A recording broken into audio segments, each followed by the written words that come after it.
bicara etik biasanya tersandar pada sebuah pelaku profesi atau profesional. Menyebut kata profesi mestinya jauh dari nilai materi bahkan sampai pada pemahaman materialistik. Meskipun akhir-akhir ini kebutuhan harapan profesi dan juga perubahan nilai profesi menjadi komoditi korporasi sehingga kata bisnis tidak terhindarkan. Saya akan fokus pada kata etika dan bisnis, atau bolehlah kita sebut etika berbisnis. Kata etika menurut Yunani kuno, etikos berarti timbul dari kebiasaan. Coba perhatikan narasi ini. Etika adalah sesuatu yang mempelajari nilai atau kualitas yang menjadi studi mengenai standar dan penilaian moral. Etika mencakup analisis dan penerapan konsep seperti benar, salah, baik, buruk, dan tanggung jawab. Berarti etika itu sebuah norma atau aturan yang dipakai sebagai pedoman dan perilaku yang terkait dengan sifat baik dan buruk maupun kewajiban dan tanggung jawab moral setiap orang dalam berperilaku. Coba perhatikan pendapat ini. Etika lebih mengarah ke penggunaan akal budi dengan objektivitas guna menentukan benar atau salahnya serta tingkah laku seseorang terhadap lainnya.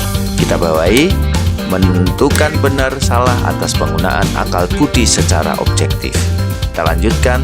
Dalam dunia bisnis, etika sangat diperlukan untuk mengelola dan menjalankan sebuah bisnis. Etika yang baik secara otomatis bisnis akan lebih mudah berkembang. Etika yang diterapkan di dalam suatu perusahaan akan membantu membentuk nilai, norma, serta perilaku pebisnis. Tentunya setiap pebisnis atau perusahaan meyakini bahwa prinsip menjalankan bisnis yang baik adalah prinsip beretika. Etika tersebut dapat dijadikan sebagai standar atau pedoman bagi semua pebisnis sebagai pedoman dalam bekerja.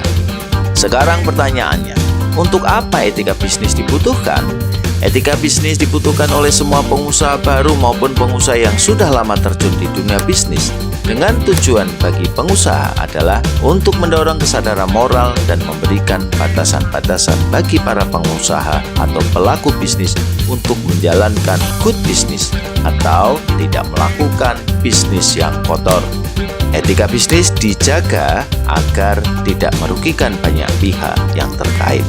Para pelaku bisnis mestinya memiliki aturan yang dapat mengarahkan mereka dalam mewujudkan citra dan manajemen bisnis yang baik, sehingga dapat diikuti oleh semua orang yang mempercayai bahwa bisnis tersebut memiliki etika yang baik.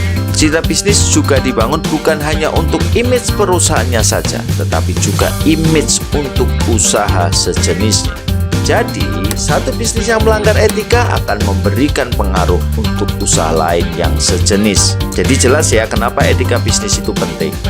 Kita lanjutkan.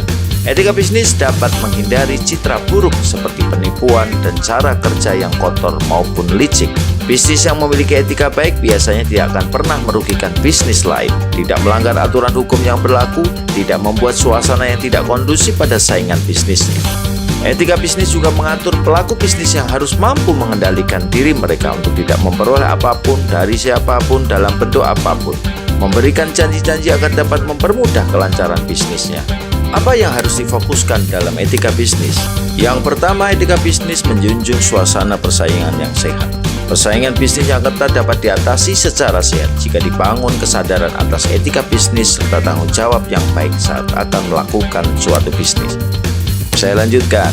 Etika bisnis membangun sikap saling percaya sesama pebisnis. Kemenangan sebuah proyek terletak pada kualitas dan pengalaman saat membuktikan dengan karya nyata maupun portofolio. Sekali lagi, kemenangan sebuah proyek dibuktikan dari pengalaman dan kualitas nyata berdasarkan portofolio dan karya nyata. Dengan kesadaran etika dan pelaku bisnis akan lebih memperhatikan kepentingan bersama daripada kepentingan individu, sehingga untuk mewujudkan tujuan atau meraih kesuksesan dalam menjalankan bisnis akan mudah terwujud. Dalam berbisnis membutuhkan sebuah kenyamanan. Salah satu hal yang perlu Anda perhatikan bagaimana Anda membangun kenyamanan berbisnis. Kenyamanan berbisnis dapat mendorong pelaku bisnis untuk bekerja lebih optimal sehingga memberikan dampak positif bagi bisnis seperti tercapainya target dan kesuksesan dalam berbisnis. Dengan memiliki etika yang baik, pebisnis akan memiliki daya saing yang tinggi dan kemampuan dalam menciptakan nilai. Inti dari narasi ini adalah tegakkan etika bisnis, mulai dari perencanaan strategis, organisasi yang baik, sistem yang transparan, dan cara mendapatkan pekerjaannya. Citra bisnis dibangun bukan untuk image perusahaannya saja, tetapi juga image untuk usaha sejenis. Jadi, satu bisnis yang melanggar etika akan memberikan pengaruh juga untuk usaha lain yang sejenis. Mengabaikan etika dalam berbisnis bukan saja mematikan nama usaha bisnis Anda, tetapi menghancurkan nama baik, citra negatif pada bisnis sejenis atau profesi Anda. Yang terpenting, etika bisnis dapat mendatangkan keberkahan bagi kelancaran bisnisnya, keluarganya, dan lingkungannya. Bagaimana dengan Anda? Siap beretika? Nantikan kemenangan Anda.